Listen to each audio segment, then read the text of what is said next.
Sir Naveen గారు నమస్కారం అండి. నమస్కారం రెహమాన్ గారు. సార్ నిన్న స్టీల్ ప్లాంట్ బాధితులు పరామర్శనకి వెళ్ళినప్పుడు నారా లోకేష్ గారు ఆయన ఆయన ఏం చేశారంటే ఈ కార్మిక సంఘాల నేతల మీద ఆయన ఆగ్రహం వ్యక్తం చేశారు. ఆయన ఏమన్నారంటే మేము లేకపోతే ఇది ప్రైవేటీకరణ అయిపోయేది. మేము దీనికి సర్వం మేమే చేసాము. మీ ఇంట్లో ఎవరన్నా పోయారా? మీరెందుకు అంత ఇచ్చుకు పడతారు అని అంటే పాపం కార్మిక సంఘాల నేతలు కూడా సార్ ఇది మా ఆత్మఘోష అన్నా కానీ లోకేష్ గారు పట్టించుకోలేదు. వాళ్ళ మీద చాలా అగ్రెసివ్‌గా ఎళ్లారు. అంటే ఫైనల్‌గా కార్మిక సంఘాల నేతలు మీడియాతో మాట్లాడుతూ ఏమన్నారంటే, లోకేష్ గారు వస్తున్నారు అంటే మేము చాలా ఆనందపడ్డాం. ఈ బాధితుడికి ఏదో భరోసా దొరుకుతుందని ఆశించాం. కానీ ఆయన మాటలు మాలో నిరాశ కలిపిందని చెప్పేసి వాళ్ళు చాలా ఆవేదన వ్యక్తం చేసిన సందర్భం మనం చూసాం. మరి దీని మీద మరి మీ నాన్నగారు ఒక మాజీ మంత్రివర్యులు, వైసీపీలో ఒక కీ రోల్‌లో ఉన్నారు కాబట్టి వైసీపీలో మీరు కూడా ఒక యువ నాయకుడిగా ఒక పాత్ర పోషిస్తున్నారు కాబట్టి ఈ లోకేష్ గారి మాటలను మనం ఏ విధంగా తీసుకోవాలి? నిన్న జరిగిన పరిణామం చాలా చాలా దురదృష్టవంతం అండి. అంతమంది ప్రాణాలు పోయి అక్కడ విలువలాడుతున్న సమయంలో ఏ నాయకుడైనా, రాజకీయ నాయకుడైనా రాజకీయాలకు అతీతంగా అక్కడికి వెళ్లి వాళ్ళకి మనోధైర్యాన్ని ఇచ్చి, మనం చేయగలిగిన సహాయం ఏంటో ప్రకటించి, ఫ్యూచర్‌లో అలాంటివి జరగకుండా నివారించడానికి ఏమేం చర్యలు తీసుకోగలమో, లేదా దీనికి వెనక ఎవరైనా బాధ్యులుంటే వాళ్ళని ఏ విధంగా చట్టం పరంగా వాళ్ళ మీద చర్యలు తీసుకోగలం అనేది చెప్పి, ఒక భరోసా కల్పించాల్సింది పోయండి. నిన్న ఆయన ప్రవర్తించిన తీరు నిజంగా కూడా మనసున్న ప్రతి వ్యక్తిని కూడా ఆలోచింపజేసేలాగా, మరీ అంటే ఎంత ఆహ్, జిగుప్సాకరంగా ఆయన మాట్లాడారు, ఎంత అహంకారపూరితంగా ఆయన మాట్లాడారనేది నేను రాష్ట్ర ప్రజలందరూ చూసారండి. ప్రధానంగా మనసును కలిచివేసిందేమిటంటే, అబద్ధాలను నమ్ముకొని, కేవలం విష ప్రచారాలతోటి వైఎస్ఆర్ కాంగ్రెస్ పార్టీ మీదన ఏదోలాగా విష ప్రచారం చేయాలనే ఒక తపన తప్పితే, రాష్ట్రానికి గాని, వైజాగ్ స్టీల్ ప్లాంట్‌కి గాని, అక్కడ కార్మికులకు గాని, మంచి చేయాలన్న ఉద్దేశం అణువంతైనా వాళ్ళలో మనకు నిన్న కనిపించలేదు. ఏమని అక్కడ ఛాలెంజ్‌లు చేస్తున్నారండి? సందర్భం అసలు. అక్కడ ప్రాణాలు కోల్పోయి విలవల్లాడుతున్న సమయంలో, ఆ సందర్భమా అండి అది మాట్లాడడానికి అక్కడ అసలు? చాలా చాలా బాధాకరం అండి. ఇంకొకటి పదే పదే చెప్తున్నారు. మేము ఆపాము స్టీల్ ప్లాంట్ ప్రైవేటైజేషన్‌ని అని. ఆధారాలున్నాయి కదండీ! నిన్న జగన్మోహన్ రెడ్డి గారు చూపించిన ఆధారాలు సోషల్ మీడియాలో కొన్ని సంవత్సరాలుగా అందరూ చూస్తున్నవే. కేంద్ర మంత్రి గారు స్వయంగా ప్రెస్ మీట్ పెట్టి, స్టేట్ అసెంబ్లీలో తీర్మానం చేయబట్టి మేము దీన్ని డిఫర్ అయ్యాము. మేము ప్రైవేటైజ్ చేయడాన్ని ఆపాము అని స్వయంగా ఆయన ప్రకటించిన తర్వాత కూడా వైఎస్ఆర్ కాంగ్రెస్ పార్టీ చేయలేదనటం నిజంగా హాస్యాస్పదం కదా!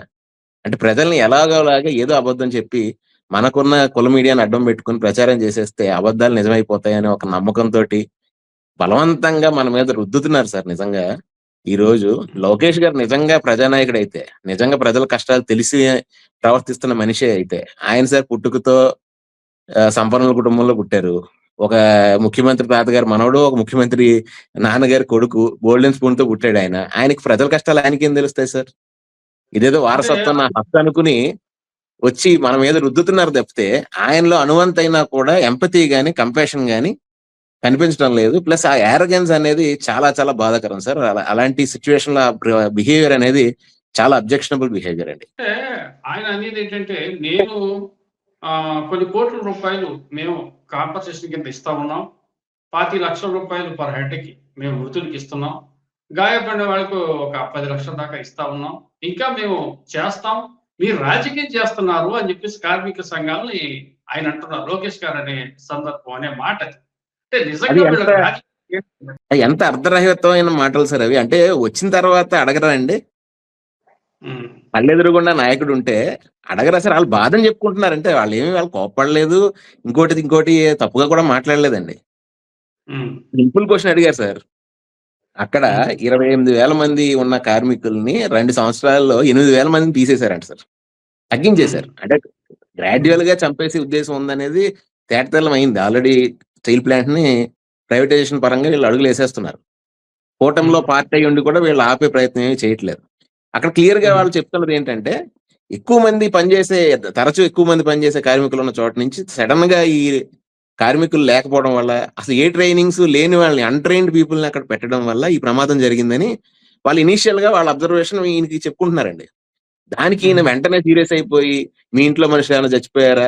దీన్ని మేము కాపాడాం. మాకు హక్కుందని" మాట్లాడేది డ్రామా చేస్తున్నారు సార్. కేవలం డ్రామటైజ్ చేసి ఆ హ్మ్. సిట్యుయేషన్ రీప్ చేసుకోవాలనుకునే ఒక చీప్ మెంటాలిటీని మాత్రమే మనం అక్కడ చూసాం. ఇంకోటి సార్ 25,00,000 ఇస్తున్నాం, 25,00,000 ఇస్తున్నాం అని చెప్పడం అనేది కూడా ఎక్కడ సార్ అది బిలీవబుల్‌గా ఉంది? నిన్న జగన్మోహన్ రెడ్డి గారు ప్రెస్ మీట్ పెట్టి లెక్కలతో సహా చెప్పేశారు. 1,72,00,000 హ్మ్. ఏదో చెప్తే అది వాళ్ళ హక్కుగా వాళ్ళకొచ్చే డబ్బులు. వాళ్ళు దాచుకున్న ప్రావిడెంట్ ఫండ్ డబ్బులు కావచ్చు, ఇన్స్యూరెన్స్ కంపెనీలు ఇచ్చే డబ్బులు కావచ్చు. పీఎం రిలీఫ్ ఫండ్‌లో ఒక 2,00,000 ఇస్తారా అనే కాంపోనెంట్‌ని కూడా కలిపి 1,72,00,000 అని చూపిస్తున్నారు తప్ప, అసలు ఎక్స్‌గ్రేషియా ఎక్కడ అనౌన్స్ చేశారు సార్ స్టేట్ గవర్నమెంట్? కనీసం సిగ్గుపడాలి కదండీ! ఎల్‌జీ పాలిమర్స్ ఇన్సిడెంట్ జరిగితే జగన్మోహన్ రెడ్డి గారు ఎంత చక్కగా స్పందించారు సార్. ఎంత అవునవును. మానవతా దృక్పథంతో స్పందించారు. ఆయన హ్మ్. అన్‌కండిషనల్‌గా ₹1,00,00,000 ఎక్స్‌గ్రేషియా అనౌన్స్ చేసి, ఆయన నిజంగా వెంటనే బాధితులు కదా అప్పజెప్పారు. ఉద్యోగాలు హ్మ్. ఇస్తానని చెప్తే ఉద్యోగాలు ఇప్పించారు. ఇవన్నీ సార్ ఒక మనసున్న మనిషిగా అట్‌లీస్ట్ రాజకీయాలు పక్కన పెట్టేయండి. అంత బాధలో మనందరం కూడా షాక్ అయ్యేలాంటి ఒక ఇన్సిడెంట్ జరిగినప్పుడు, ఫస్ట్ ఆఫ్ ఆల్ హ్యుమానిటీతో రియాక్ట్ అవ్వాల్సింది పోయి, అక్కడ కూడా లెక్కలేంటి సార్ నిజంగా వీళ్ళ యాటిట్యూడ్ ఏంటనేది, వీళ్ళ మనస్తత్వం ఏంటనేది నిన్న నిజంగా తేటతెల్లం అయిందండి. ఈ ఇష్యూ మీద, ఈ స్టీల్ ప్లాంట్ ఇష్యూ మీద మీ వైసీపీ పార్టీ స్టాండ్ ఏంటి సార్? ఏం చేయదలుచుకున్నారు మీరు? భవిష్యత్తులో వాళ్ళకి న్యాయం చేసే విషయంలో మీరు ఎక్కడి సార్ దాకా నిన్న వెళ్ళదలుచుకున్నారు? నిన్న జగన్మోహన్ రెడ్డి గారు స్పష్టంగా చెప్పారు సార్. ఇన్ హ్మ్. కేస్ వీళ్ళకి రూ. 1,00,00,000 కాంపెన్సేషన్ ఇవ్వకపోయినా, ఉద్యోగాలు ఇవ్వకపోయినా, మా ప్రభుత్వం రాగానే ఒక నెలలోనే అవి వీళ్ళకి అందేటట్టు చేస్తామని పూర్తిగా భరోసా ఇవ్వడం జరిగిందండి. వాళ్ళ తరపున న్యాయ పోరాటం చేయడంలో కూడా మా వంతు మేమేం చేయాలో వాళ్ళకి సపోర్ట్‌గా అనేది మేము చేస్తాం సార్. 100% అది జగన్మోహన్ రెడ్డి స్వయంగా ఆయనిచ్చిన మాట. అంతకు మించి హ్మ్. మా స్టాండ్ ఎప్పుడూ ఒకటే సార్. ప్రైవేటైజేషన్ వ్యతిరేకంగా ఎటువంటి గ్రూప్ మనం ఎంతవరకు మనం ప్రెషర్ ఇవ్వగలమో అంత అనేది 100% సార్ మోడీ గారు వైజాగ్ వస్తే ఆయన రాష్ట్ర ప్రజలు ఎదురుగుండా ఆయన స్టేజ్ మీద కూర్చోబెట్టి జగన్మోహన్ రెడ్డి గారు మొహమాటం లేకుండా చెప్పారు. మాకు రాష్ట్ర ప్రయోజనాలు తప్ప వేరే ఎజెండా లేదండి. మీరు ప్రైవేటైజేషన్ ఆపాలి మా కోసం అని చెప్పి స్పష్టంగా చెప్పారు కదండీ! ఇంక అందులో ఇంకా ఆలోచన ఏముంది సార్ అందులో?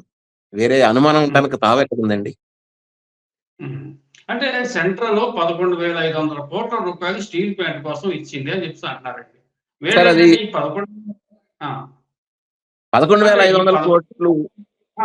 ఈ 11,500 కూడా స్టీల్ ప్లాంట్ అభివృద్ధికి వీళ్ళెక్కడా ఖర్చు పెట్టిన దాఖలాలైతే లేదు.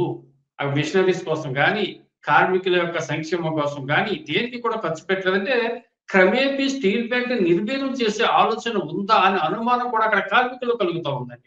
మరి చాలా దీని మీద మంది మేధావుల విశ్లేషణలో స్టీల్ ఆ! ప్లాంట్ సంబంధించిన ఎక్స్‌పర్ట్ ఒపీనియన్స్‌లో ఈ 11,500,00,00,000 గురించి ఎన్నో సార్లు ఎక్స్‌పర్ట్స్ చెప్పారండి వాళ్ళ అభిప్రాయాన్ని. ఇది స్టీల్ ప్లాంట్ హ్మ్. డెవలప్‌మెంట్ కోసం రిలీజ్ చేసిన నిధులు కావండి.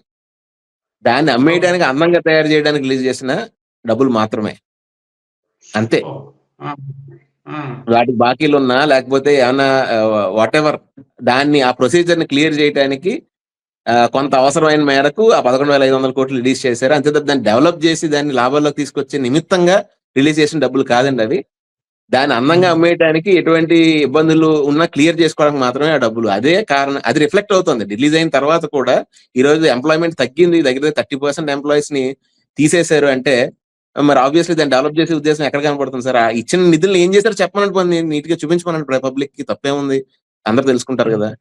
ఇది హ్మ్. క్లియర్‌గా వీళ్ళ యాటిట్యూడ్ క్లియర్‌గా ఉంది. అలాగే మీరు 'పవన్ కళ్యాణ్' గారు గతంలో ఆయన ఇంటర్వ్యూలు అంటే రోజుకో రకంగా మాట్లాడతారనుకోండి అది వేరే విషయం. కానీ ఆయన కూడా ఒకరోజు నిజం చెప్పేసారు.